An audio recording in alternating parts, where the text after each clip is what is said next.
तो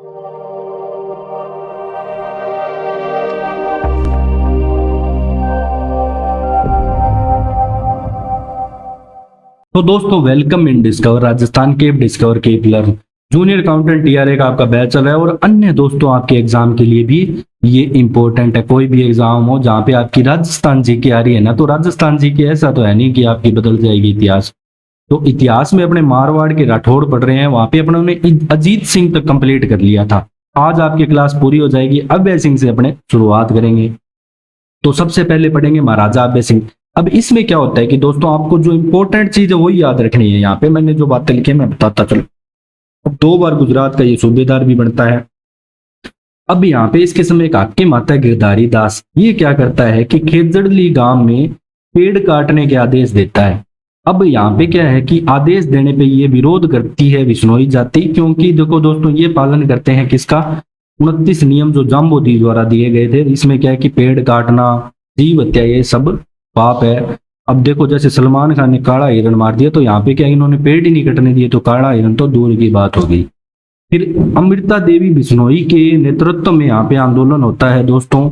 और पेड़ों को बचाने के लिए डेट याद रखनी है 28 अगस्त 1730। नहीं तो 1730 तो जरूर याद रखना ही रखना है, 1730 ईस्वी की बात है ये।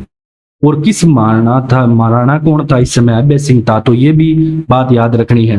अब क्या होते हैं कि दोस्तों यहाँ पे क्या 363 स्त्री पुरुष, जिसमें से 294 पुरुष, 69 यहाँ पे स्त्रियां, सारे देखो यहाँ पे पेड़ के लिपट जाते हैं।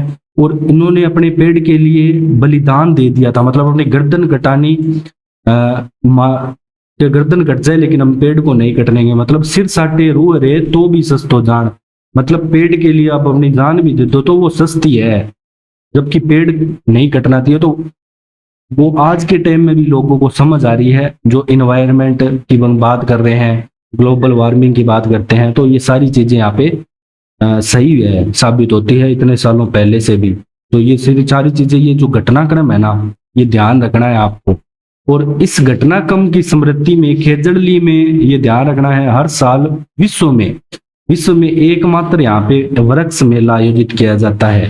ठीक है, वैसे तो अपने वृक्षों को बचाने की बात करते हैं, लेकिन ऐसा कोई आयोजन वहां पे नहीं होता कहीं भी। तो भाद्रपद शुक्ल दशमी को, ये याद रखना, एग्जाम में पूछा गया है कि वृक्ष मेला कब लगता है, भादुआ की शुक्ल पक्ष की दशमी ने। ठीक है, मतलब भादुआ की आपने जो चांदन पंख आवे बेंगी 10 न लाग गए, यह याद रख। अमर सिंह के शासनकाल में आश्रित कवि की बात करें तो करणी दान आते हैं। तो इनके द्वारा जो रचना की गई वो आती है दोस्तों सूरज प्रकाश और वीरद श्रृंगार, दोनों याद रखनी है। सूरज प्रकाश, वीरद श्रृंगार, करणी दान, सूरज प्रकाश। जगजीवन भट्ट या भट्ट जगजीवन है दोस्तों, ये अभ्योदय लिखते हैं। और वीर बाण लिखते हैं राजरूपक। वीर बाण ने क्या लिखी, राजरूपक लिखी। और अब क्या होता है कि दोस्तों अगले शासक आते हैं महाराजा राम सिंह। बात आती है 1749-51 की। मारवाड़ के सारे सरदार नाराज हो जाते हैं। नाराज होकर ये नागौर के बख्त सिंह के पास चले गए। अब यहाँ पे क्यों गए कि आप संभालो इसको, कुछ आता जाता नहीं है, ये यहाँ पे सिस्टम बिगाड़ रहा है। तो यहाँ पे राम सिंह क्या है कि जो ये भी मराठा होते हैं, जयप्पा सिंधिया, इनको साथ में मिलाता है और ये मिला लेते हैं जो पावरफुल होते हैं मराठा होलकर को। अब यहाँ पे ये बख्त सिंह जीत जाता है इस जालोर परगने के लिए संघर्ष में, और इसको जोधपुर की रियासत भी गंवानी पड़ती है राम सिंह को। अब यहाँ पे बख्त सिंह शासक बन जाता है दोस्तों। बख्त सिंह क्या है कि 51-52 ज्यादा टाइम तक नहीं रखता। अब इसके छोटे भाई है ना अभय सिंह के कहने पे अपने पिता अजीत सिंह की भी हत्या कर देता है ये। ठीक है ना, अपने बड़े भाई के कहने पे, अभय सिंह के कहने पे अजीत सिंह की भी हत्या कर देता है। अब इसके बाद जो शासक आता है इंपॉर्टेंट, वो है महाराजा विजय सिंह। इसका शासनकाल दोस्तों 1752 से 93 ईस्वी तक रहता है। और ये बख्त सिंह का पुत्र था। और इसके समय राम सिंह और मराठों के आक्रमण का इसने सामना भी किया, क्योंकि वो पहले हार चुके थे। वो अपना राज्य राम सिंह वापस प्राप्त करना चाहता था। अब बाद में लंबा संघर्ष चलता रहा। अब लंबे संघर्ष के बाद क्या है कि दोस्तों इसे सोजत पर्वतसर, सांबर, मारोट और केकड़ी ये देना पड़ा किसको, राम सिंह को देना पड़ा। और अजमेर देना पड़ा किसको, मराठों को देना पड़ा 1756 ईस्वी में। अब विजय सिंह क्या है कि इसके समय एक और 1781 की बात आती है दिल्ली का यहाँ पे शासक होता है दोस्तों शाह आलम द्वितीय। कौन होता है समकालिक शासक? शाह आलम द्वितीय। ये विजय सिंह को इजाजत दे देता है कि मारवाड़ में तू सिक्के बना ले, टकसाल खोल ले। तो विजय शाही सिक्के मारवाड़ में किसने चलाए? विजय सिंह ने चलवाए। आराम से याद रख सकते हो, इसके नाम पे ही है। और फिर एक आता है दोस्तों तुंगा का युद्ध 1787 में, ध्यान रखना है। और इसमें जयपुर के साथ मिलकर ये मराठों को पीछे हटने के लिए मजबूर करता है तुंगा के युद्ध में। लेकिन फिर क्या है कि अगस्त और 1787 में अजमेर पे वापस अधिकार कर लेता है। ठीक है, अब इसके बाद क्या होता है? बात आती है 1790 की। अब क्या है कि इसकी मराठों से वापस स्टार्ट होता है, पाटन का युद्ध होता है। यहाँ पे 20 जून 1790 को यहाँ पे मराठे पाटन के युद्ध में जीत जाते हैं। विजय सिंह यहाँ पे हार जाता है और पुनः सिंधिया को अजमेर इसने सौंपना पड़ा। अब बात करेंगे विजय सिंह के जो एक रानी आती है पासवान रानी गुलाब राय, इस पे इसका प्रभाव क्या है कि अधिक था। तो इसमें प्रभाव में आकर पुत्र ये मान सिंह को है ना उत्तराधिकारी घोषित कर देता है। लेकिन सरदार क्या कहते हैं कि इसको एक्सेप्ट नहीं करते। फिर ये क्या करता है? दूसरे पुत्र भीम सिंह को यहाँ पे उत्तराधिकारी बना देता है। अब भीम सिंह का दोस्तों हमने पढ़ा था कि जब भीम सिंह उत्तराधिकारी बना तो मेवाड़ के जो भीम सिंह है उनकी पुत्री कृष्ण कुमारी आती है। वहां पे ये सारा हमने विवाद भी पढ़ा था कृष्ण कुमारी का।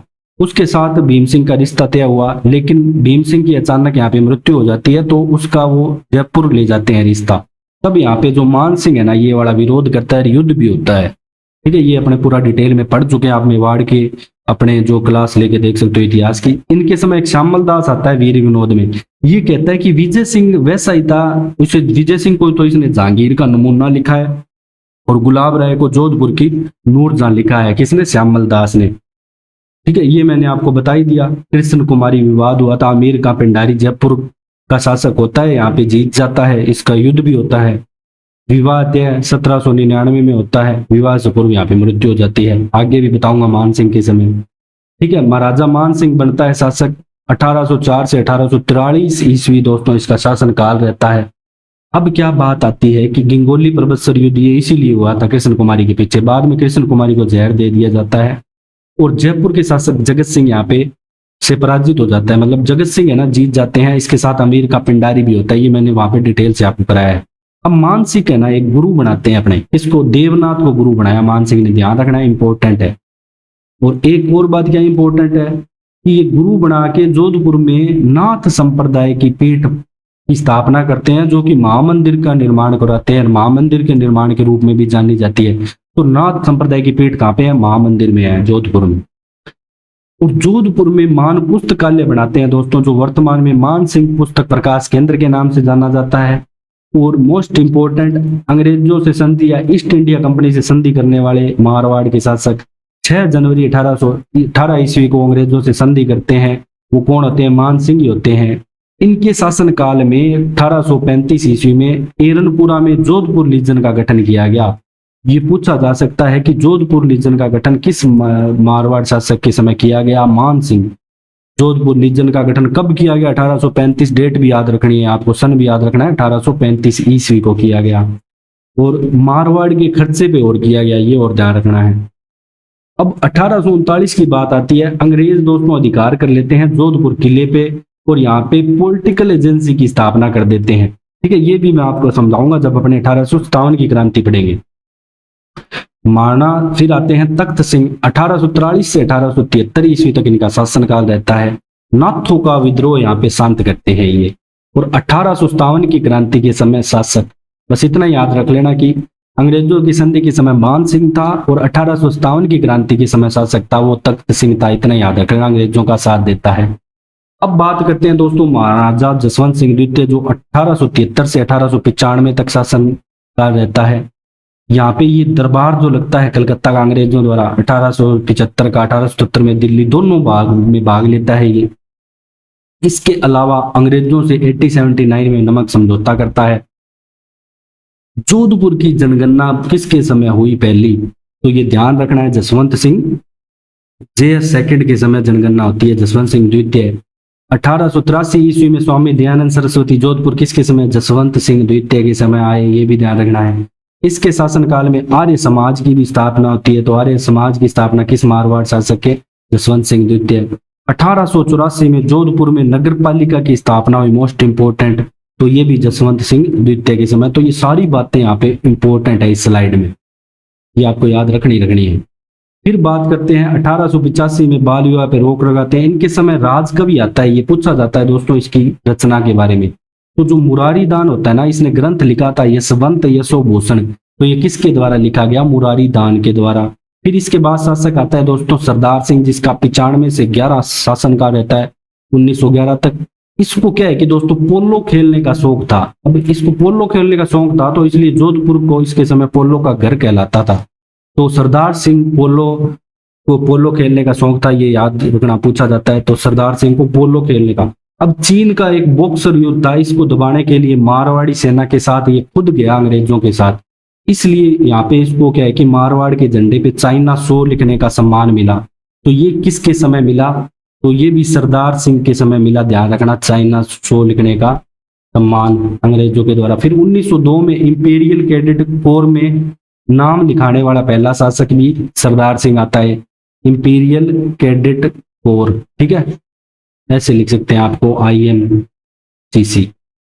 फिर एक ये फंड बनाता है एडवर्ड रिलीफ फंड, इससे क्या करता है ये 20,000 रुपए वार्षिक यहाँ पे डालेगा क्या, जैसे अपने राजस्थान सरकार या कोई भी सरकार है, भारत सरकार ये ऐसे फंड बनाती है, जैसे SC के लिए, ST के लिए, OBC के लिए, कि सालाना हम इसमें इतने रुपए लगाएंगे या चिकित्सा में इतने लगाएंगे। तो वैसे ये 20,000 का फंड बनाता है, उससे असमर्थ लोगों को पेंशन दी जाती थी इस फंड से। और जसवंत सिंह द्वितीय की याद में जो सरदार सिंह है जसवंत थड़ा बनाता है, तो ये ध्यान रखना है, जसवंत सिंह द्वितीय की याद में जो जसवंत थड़ा जसवंत सिंह ने नहीं बनाया, सरदार सिंह ने बनवाया, ठीक है ना, ये मोस्ट इंपोर्टेंट है। तो जसवंत थड़ा सरदार सिंह बनाता है, और जिसे राजस्थान का ताजमहल कहा जाता है, मोस्ट इंपोर्टेंट, राजस्थान का ताजमहल किसे कहा जाता है? जसवंत थड़े को। महाराजा सुमेर सिंह की बात करें तो 1911 से 1918 ईस्वी शासनकाल रहता है। 11 में दिल्ली दरबार में भाग लेते हैं, बनारस हिंदू विश्वविद्यालय के लिए 2 लाख रुपए चंदा, और उसमें एक कोर्स जैसे आता है एक शिल्प विज्ञान शिक्षा, उसके लिए 24,000 रुपए सालाना देने का निर्णय ये करते हैं। कौन? सुमेर सिंह। इसके बाद जो शासक आते हैं दोस्तों उमेर सिंह आते हैं, 1918 से 47 इनका शासनकाल रहता है। इनके समय क्या इंपॉर्टेंट हुआ? ये चित्र पैलेस का निर्माण करवाते हैं, बार बार पूछा जाता है। तो उमेद सिंह ने चित्र पैलेस का निर्माण करवाया, और चित्र पहाड़ी पे करवाया। कब कराया? 18 नवंबर 1929 ईस्वी को कराया। तो ये भी ध्यान रखना, 1929 ईस्वी को। और गोलमेज सम्मेलन में भाग लेने के लिए राज्य के प्रतिनिधियों के रूप में JW यंग को भेजा, तो यंग था इसलिए इसको भेज दिया। तो याद रखना कि उमेद सिंह ने गोलमेज सम्मेलन में किसे? JW यंग को भेजा। और जयनारायण व्यास को मारवाड़ की ओर से संविधान सभा का प्रतिनिधि भी नियुक्त किया, तो ये भी उमेद सिंह के द्वारा किया गया। फिर आते हैं दोस्तों अंतिम आपके हनुमंत सिंह, 47 से 49। जोधपुर के राठौड़ वंश का यहाँ पे अंतिम शासक आता है हनुमंत सिंह। अब ये क्या करता है कि भोपाल का एक राजा आता है, उसके प्रभाव में अगर पाकिस्तान में मिलने को तैयार हो जाता है, फिर पटेल जो होते हैं अपने सरदार पटेल, वो इन्हें समझाते हैं, फिर ये मानते हैं। फिर ये 9 अगस्त 1947 को भारतीय संघ अभिमिलन में हस्ताक्षर भी कर देते हैं। फिर 1949 ईस्वी में जोधपुर वृहत राज्य में सम्मिलित हो जाता है, वृहत राजस्थान में। तो यही आपका दोस्तों जो मारवाड़ के राठौड़ है ये समाप्त होता है इतिहास, ठीक है। और अगर आपको डिस्कवर राजस्थान का दोस्तों कंटेंट पसंद आ रहा है तो आप इसे शेयर करें, ज्यादा से ज्यादा सब्सक्राइब करें। Thanks for joining discover Rajasthan.